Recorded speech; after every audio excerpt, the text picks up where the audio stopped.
NXT. I know you saw the title.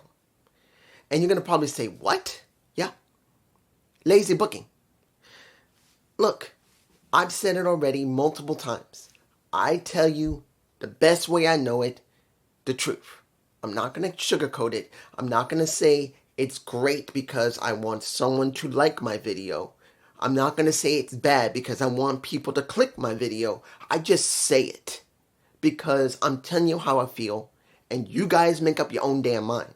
It's not meant to be disrespectful. It's just you deciding what you see in front of you. And for what I've said, you take a look at it and you say, he's not right. I'll tell him he's not right. Or he is right. Or he's somewhere in between. I expect you to do that because that's the way it should be. But when you look at this situation we're in, where I've heard Alex so excited about the ID program for NXT. I'm looking at what we got right now, going into Stand and Deliver. And if he's happy with this, that means the current NXT that was built from the madness of Vince and was finally thrown away. And the person who was supposed to make it mean something, I'm not talking about Triple H. I'm talking about Shawn Michaels. To be able to take what he believed worked and produce the show where it was and should be, it's gone. And I'm not even telling you, I've said this for years. I'm not telling you Shawn Michaels is the greatest booker. He's not. But let's be honest here. 100% honest. Before Triple H got involved in this, wanting to unify Raw, SmackDown, and now NXT, when was the last time you saw Shawn Michaels? You don't. He used to show up once in a while, even with Ava around. He doesn't show up. When have you noticed the possible booking of Shawn Michaels? You don't. You don't see the booking of Shawn Michaels here. When you see what you have here, legitimately, you don't see much of Shawn Michaels anymore. You see the main roster now. And if you like the main roster, fine. That's what you want. You're getting it. But if you wanted something different from a Hall of Famer, HBK, you're not seeing it anymore. At least not in the state it is in. It is highly diminished. He used to be like this. Now he's down to this. Very little is left of Shawn Michaels' booking. Now you could say most of his booking wasn't great. Of course it wasn't great. Most of his booking, whenever he did it, was still influenced by Vince and anyone else who was under Vince that told him what to do. That's the truth. But when 2.0 was done and we got 2.5, when it was just Shawn himself producing it without being told by Triple H, I want it like this, then you saw what he produced. Now, was it all good? No, but at least it gave a variation, something different. Yeah, it used to do some of the stupid stuff in the 90s. Yes, it used to do some of what they did in Evolution, and in Degeneration X. And there was nothing wrong with that. It was different. It had a little bit of different things thrown in from the UK as well. But now you don't see it anymore. If you guys remember a couple of years ago, when you saw Shawn, who was, I think it was about a year and a half ago, when you saw Shawn Michaels, when he was there during the draft, and he looked pissed when he found out the people that was going on the cards. That wasn't a joke. That was not a work. It was a shoot. He wasn't told what was going to happen. Throwing the cards up, he didn't know because they didn't tell him. And this was after the merger and well after when Triple H was already in charge. So when you see this with Shawn, I don't see much left of this. And this is lazy booking. This isn't Shawn's booking. Let's open. Grace versus Miss Parker. Now, building up the story between them, right now, it wasn't bad. But let's make it very clear. When you see Stephanie Fakir, sorry about that. When you see how their story is being built, and you see Stephanie Fakir, it was pretty much obvious. They did not want Stephanie to be doing this on her own. So They were going to do a triple threat. I knew they were going to do a triple threat. But then, when Stephanie gets smacked in the face by Miss Parker, and I didn't miss what happened with Jordan Grace, and she tried to do that suicide dive that failed, and she went splat onto the mat on the floor of the arena. That did not look good. But she tried to recover, and then what did we get? We got a fight in the ring that finally led to Stephanie getting her ass kicked, and then we get Julia returning, and now Julia is now what did we just get? A fatal 4-way. Now, I'm not telling that Julia wasn't hurt, because they reported she was hurt. She's back. But honestly, she shouldn't have been added to the match. There was no point in adding her to it. It's wrong to add her to it, because if you're going to make it about Miss Parker, Jordan Grace, and Stephanie Vaquer, it would have been better to have that and then Julia come back after Stand and Deliver, and she had her moment afterward. Now, I'm sure you're going to say, dude, no, it has to be during Stand and Deliver. No.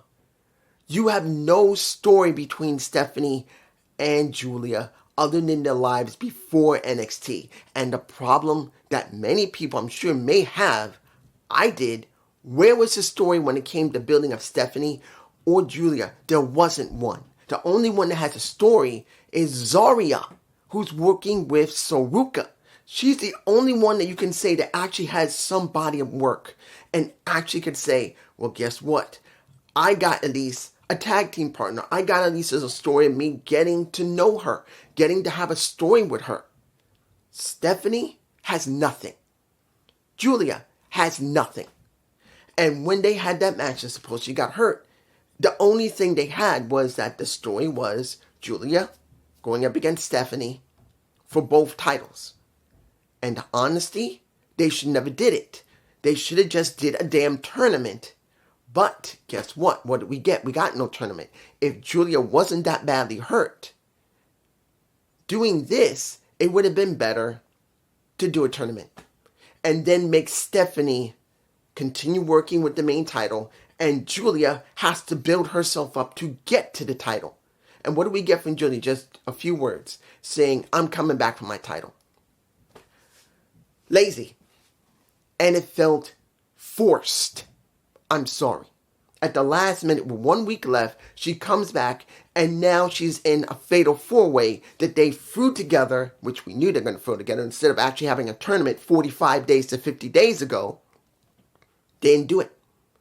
Now we got a fatal 4-way at Stand and Deliver. If you like it, no problem. More power to you. For me, you got two wrestlers that have no story behind them.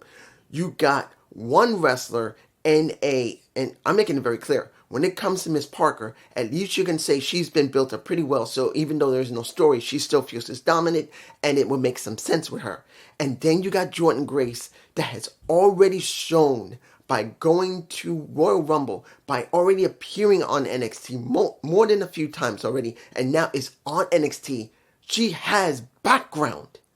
So the only one that's the most developed is Jordan Grace. Do I believe she's going to win anything? No. But this is what we got. Let's move on. Oof. Second match. The Champs versus Swipe Right from Evolve. Now, I just thought of something. And I don't know if I want to do it, but if I can do it. Because like I said before, I'm not hiding anything. There's still a situation in my building that is very distracting. And it's been on and off okayish, but it still messes with me. But let's make this very clear. I've been considering this, to do another wrestling promotion on this channel. And also, whoever's been watching my shows and has watched, thank you. Because I have to say this, because usually I don't. I saw a lot of traffic on my channel. I don't normally talk about it because it's not something I care about. But I have to acknowledge it because it's been happening a lot. One video after another has had a lot of numbers on it. So I have to say thank you to whoever wants to watch this. I'm not playing to you, I'm not kissing your ass. I'm just saying thanks. But I have been thinking about this for a bit of doing another promotion and seeing how Swipe Right, who used to be on Raw, Reality Wrestling, Booker T's promotion, it made me wonder. I have not watched reality wrestling since 2015 or 16. That was the last time I did the reviews because it was around 165 or 166 episode of reality wrestling. I did it for a while, but I could not get past how bad the camera work was, how bad the graphics were, how bad the lighting was. Now, I think they've improved that. So I've been considering going back to reality wrestling. And I checked on YouTube to see if they're still putting their episodes on. And they are. I think they're up to 435, their episodes of reality wrestling. So I'm considering doing a review of episode 435. I might. I'm considering it. You guys tell me below if you want to see me do episodes of reality wrestling. I might. At least do an overview of it. But seeing how Swipe Right was pretty well trained. And they have some level of charisma when they were talking with Axiom and Frazier. So I'm like, and Hank and Tank. And I'm like, okay, these guys look like they got a little bit of polish. In the ring, they look pretty damn good. And I'm wondering, okay, Booker T tried to put them over a bit. Trying to say one of them reminds him of him, which probably it does, because not as athletic as Booker T, because Booker T was athletic, but not as athletic as these guys. So I'm sure they'll do pretty good, counting on how many more people are going to team together who give it to you like this. They're very fast paced. Axiom and Frazier are very fast paced, like Rey Fenix is very fast paced. That's the reason why they don't work. But can they work with wrestlers that are not as fast, that are more powered, or more, not just physically more stronger, but who may do either chain wrestling or mat-based wrestling? What will they act like? That's going to be the question. Of course, Frazier and Axiom won. There was no way they're going to win.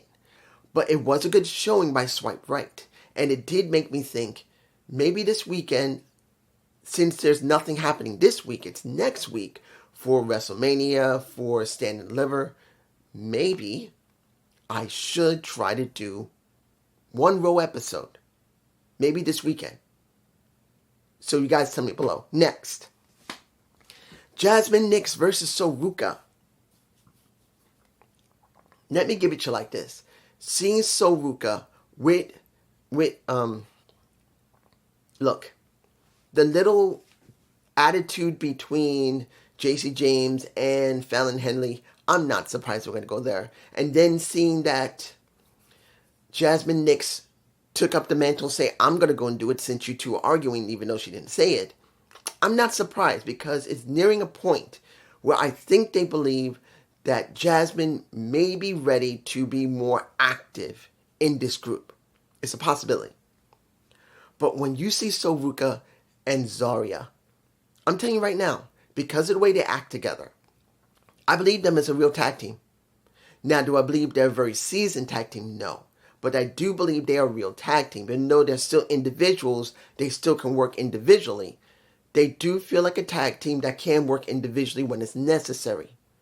So when you see, and I gotta say this about Soruka, she's still doing more gymnastic than she is doing wrestling moves. But due to the fact that at least her personality has evolved a bit, it's more easier to deal with her as more of a gymnast who wrestles than a wrestler who can do gymnastics.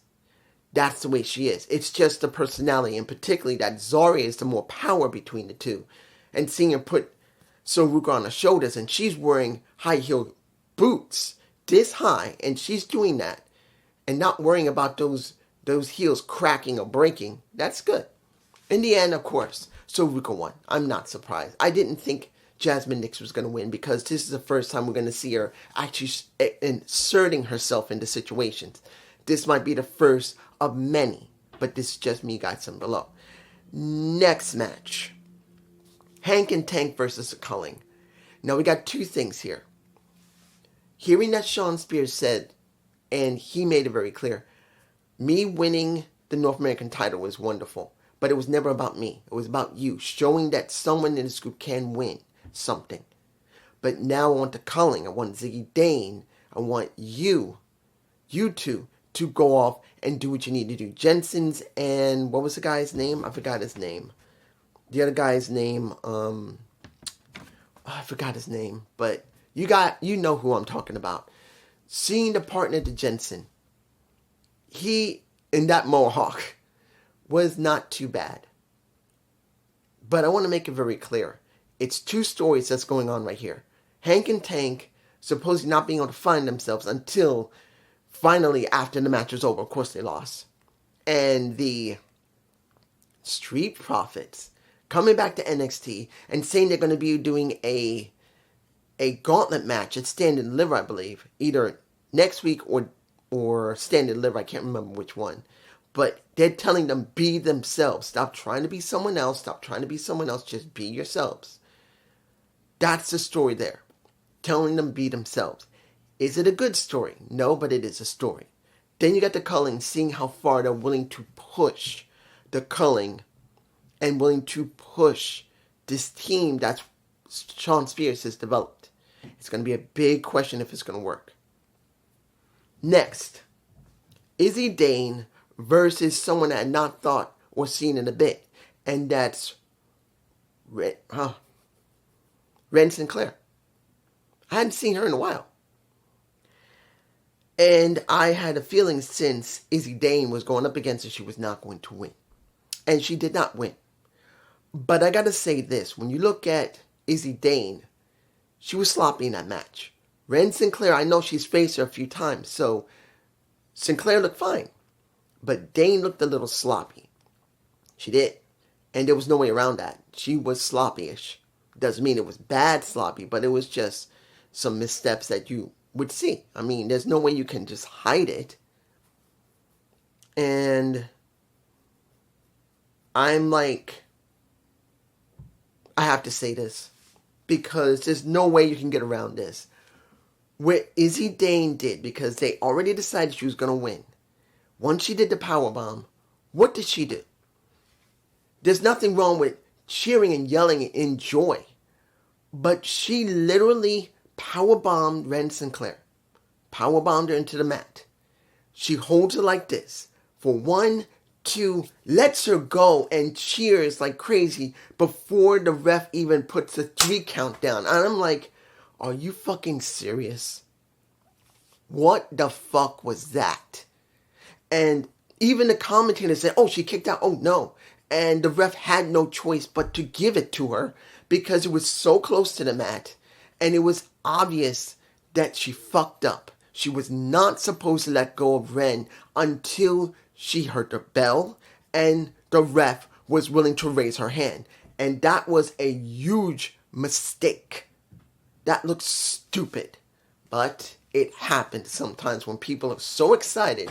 Or in this case with Ren Sinclair, a little over enthusiastic in thinking because she knew she was going to win. But instead of just being smart, that made her look dumb. Alright. Let me give you this.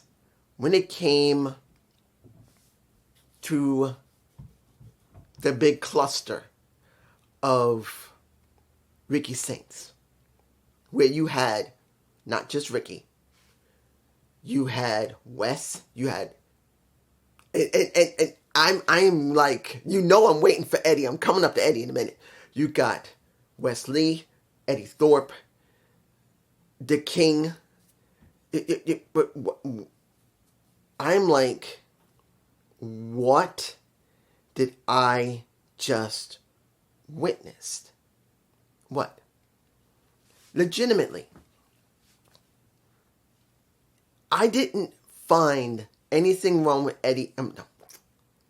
I got to get through to Ricky first before I do Eddie Thorpe and what he said about white men. I will get to in a minute. But let's make this clear. Ricky Saints. I love Ricky. I saw him early.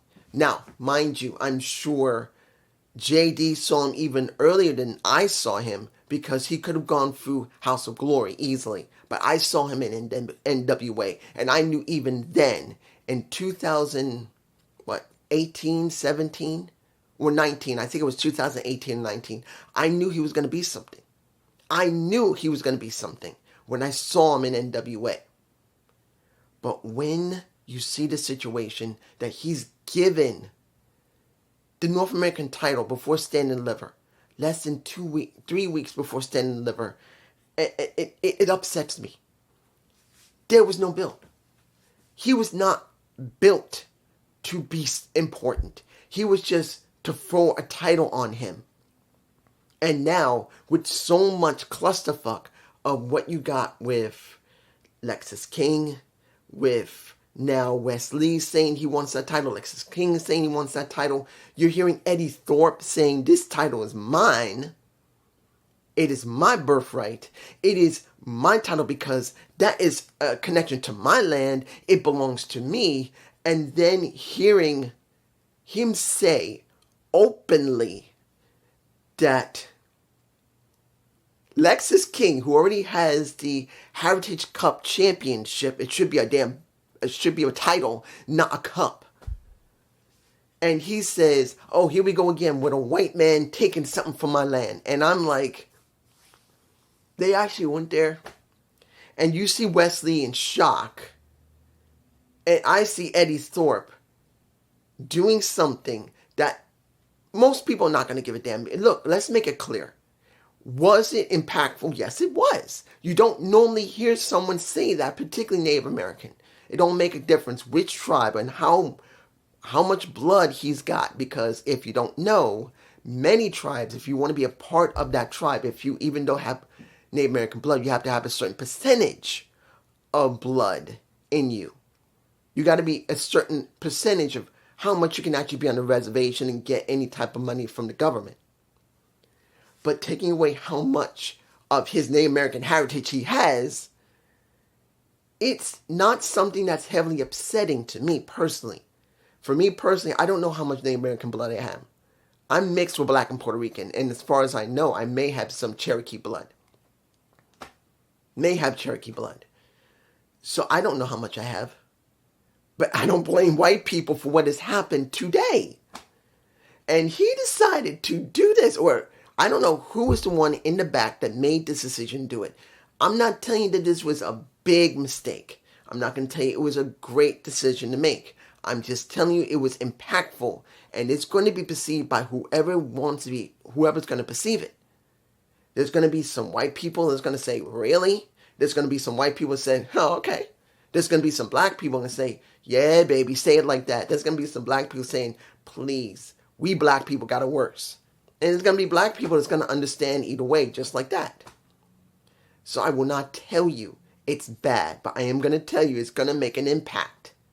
And then the smudge of the entire fight until Ethan does a cutter onto Ricky Saints. Guys, this feels like bad booking. You know why? You know why I'm thinking this? Unless they have next week a free-for-all, and whoever wins the match gets the right to go up against Ricky Saints. You know what this feels like? It's going to be a match that's at Stand and Deliver where everyone's going to be involved in the match. Tell me, isn't that lazy booking? You couldn't give Ricky just one person like Ethan Page. Better yet, you couldn't build up into Ethan and Ricky. You couldn't. But you didn't do it. So now you're doing this, which either is going to be a match next week where everyone is going to be involved. It's going to be Ethan. It's going to be, well, I don't see, The thing is, you're going to have everyone there. It's going to be Wes, Ethan, it's going to be Eddie, and it's going to be Lexis. Maybe next week, a fatal four-way to see who goes up against Ricky Saints. Or you're going to have Ricky Saints going up against all of them at the same time. And that's going to be like, aren't we now going to be getting 4 women for the main title. Now you're going to do 5 men for the North American title. That could be what it's going to be. And that's lazy booking. I'm sorry. It's not the point of the match. I want to make this clear. It's not the point about both those matches. It's not. It is about how you booked going into that match. There was no build into it. Just like with the women, there's no build into it. And it feels forced and lazy at the same time. Now, let's get to the final match. And that 6-man tag. What did we get? Can they coexist? We haven't seen that in a while. Can they all coexist against a knockoff Nexus mixed with the Shield? They're like a knockoff Nexus with the Shield. I'm sorry. More Shield than Nexus, but still. It's Nexus and Shield mixed together with 4 guys who do not feel important. And the key here is they need to make them feel important, and they don't feel important. And then you put 3 guys who are important. You got Ubafemi, who's been very dominant, well booked, and he has done pretty good with his promo segments and his in-ring segments, and how he's been with his charisma. His charisma is pretty good. Then you got Trick Williams, who's got the best charisma of all 3 of them, who's done very well, who's been built very, very well, better than Ubafemi. And then you have the one who finally has got a good build, who feels important now, and that is Devon Evans. He didn't feel important at all. He was just for spots. Now he feels important after going through Ethan Page. Finally feels really important. And you stick them together. Can they coexist until their 3-way dance? And you put them against who? Dark State, who legitimately doesn't feel like a team. They're just all together, but they don't feel like the Nexus. And they definitely don't feel like the Shield. They don't. They don't feel like the Shield, and they don't feel like the Nexus. They don't. They haven't done enough on TV to do it. Yeah, they've done it on Instagram. Yeah, they've done it on TikTok. Or they've done it on any other platform. But the main show. And I'm like, it is a joke. But they still went through with it. Of course, the match happened, and Dark State, I think I said Deep State again. Oh, why do I keep saying? It's deeply garbage. That's the reason why I keep calling them Deep State instead of Dark State. And now, what do we get? After it was over, Stax shows up, and what does Stax say? We're going to have let's meet in a parking lot. And technically, that does make sense, because it would be better if Dark State deals with the D'Angelo family, because that's how the North American title got taken off Tony's shoulders. And it would make sense to have them deal with them more than the champion and the 2 challengers that he's having. This felt lazy. I'm sorry. This felt lazy. Now, of course, you can disagree with me. I understand if you don't agree with me. Give me your reasons why I'm wrong. Fine. I don't have a problem if you convince me, or I tell you what's the reason why I'm not agreeing with you. I've always done that. So just leave a message, leave a comment, leave a like, maybe. Peace.